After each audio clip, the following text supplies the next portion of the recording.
When we sold everything to travel the country with our horses, I dreamed of trail riding in Florida, a place vastly different from where I grew up.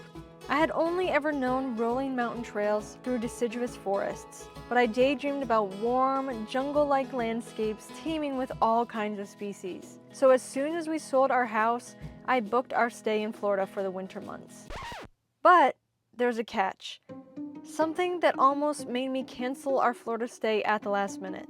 By the end of this video, you'll understand why we went. To make a long story short, we moved from Washington State all the way to Florida at the end of June. We moved the horses from Washington State and had them shipped all the way to Florida at the beginning of August. It was probably about day 3, I started noticing some really extreme problems. It's crazy to me that my horses moved here and just immediately swelled up, allergic reactions, stopped eating food, just the most insane, horrible crap. In Raleigh's experience, her horses started drastically losing weight, they didn't want to eat or drink, and they developed rashes, even while wearing a fly sheet.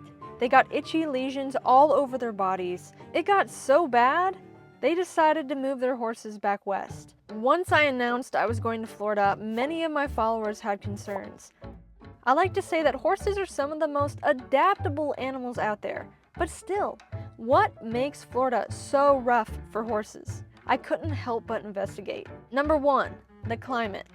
Florida's heat and humidity are oppressive, and they can take a toll on any horse. Hot, moist air can lead to respiratory issues like heaves, making it difficult for horses to breathe or catch their breath. Constant dampness from Florida's daily 75% humidity creates the perfect breeding ground for bacterial and fungal infections like rain rot and scratches. High humidity slows healing, turning even minor cuts into major problems. Number 2, the plants. The plants in Florida present another hidden danger. Some of the state's most common greenery is toxic to horses. Oleander is a prime example. Just one leaf can be fatal if ingested. Sandspur, which is a spiky grass, might not be toxic, but it causes painful sores if it becomes embedded in your horse's skin or mouth. And creeping indigo. This innocent-looking vine can cause neurological symptoms and even death if it's found its way into your pastures. Number 3, the insects. If you thought flies were bad back home, Florida's bugs are on another level. Mosquitoes in Florida aren't just annoying, they're dangerous. They carry diseases like Eastern equine encephalitis and West Nile virus. And biting flies? Florida is full of deer flies, horse flies, and black flies. Their bites can cause painful allergic reactions and open wounds that easily become infected. But perhaps the worst offenders are these tiny gnats called no-see-ums. These gnats cause sweet itch, which leaves horses desperately itchy and miserable. Upon researching these dangers, I was startled. We had already booked our stay, and I was still dreaming of riding through those lush jungles. I knew many riders from Virginia who traveled down to Florida for the winter show season without issues. Was I being reckless by going anyway? I dug deeper and found one deciding factor. A big difference in Raleigh Link's situation was that her horses came from the West Coast, and they arrived in Florida in the middle of summer. The West Coast is known for lower humidity and smaller bug populations. In contrast, horses from the East Coast are more accustomed to hot, humid summers packed with flies and mosquitoes, and that's no matter where you are in the East Coast, whether you're in New York or Florida. So my horses hail from the East Coast. They were already well adapted to humid, hot environments. Plus, we plan to travel to Florida in the cooler months.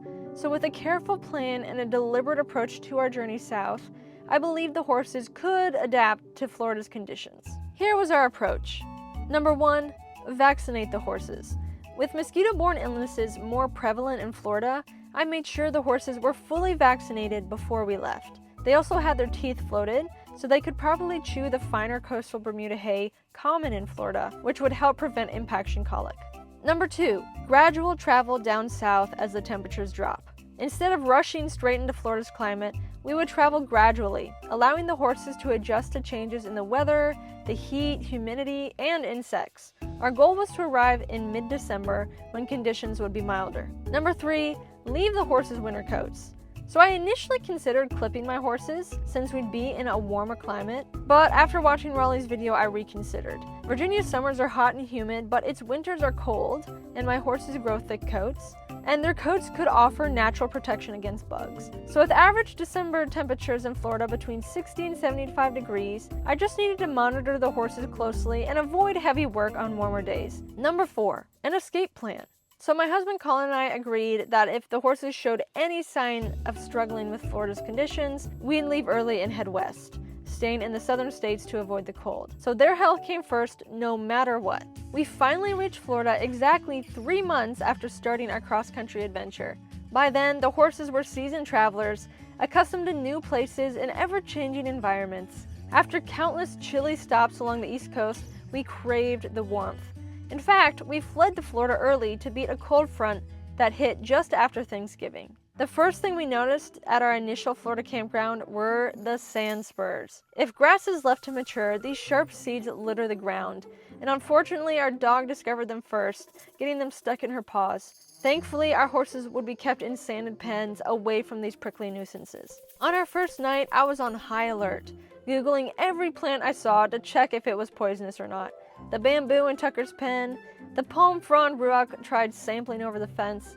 Luckily, all checked out fine, but I was still cautious. I only let them eat their hay and feed that we brought with us. We arrived during a cold front, so for an entire week, daytime temperatures didn't rise above 65 degrees, and the nights dropped down to around 40. Seeing the chillier nights, I was thankful I had let the horses keep their winter coats.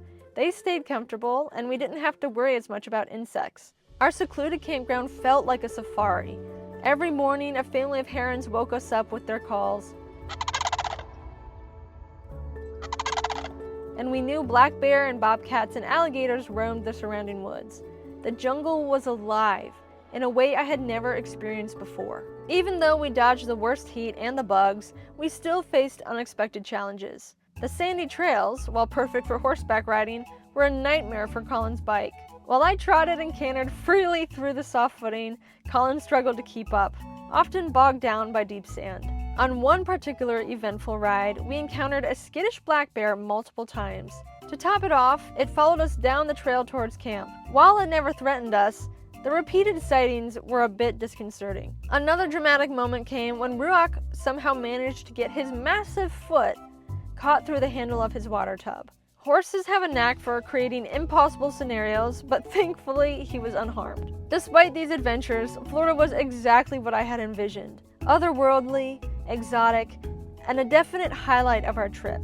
We found unique trails, and just for $10 a night, we enjoyed a secluded campground with unlimited hot water showers, which is a true luxury after extensive camping. Most importantly, the horses seem to be adapting well, taking everything in stride, quite literally. Florida will be our longest stay on this journey across the country. We arrived under near ideal conditions, but only time will tell how well the horses truly handle Florida's full spectrum of challenges. One thing is certain, this will be an unforgettable part of our adventure.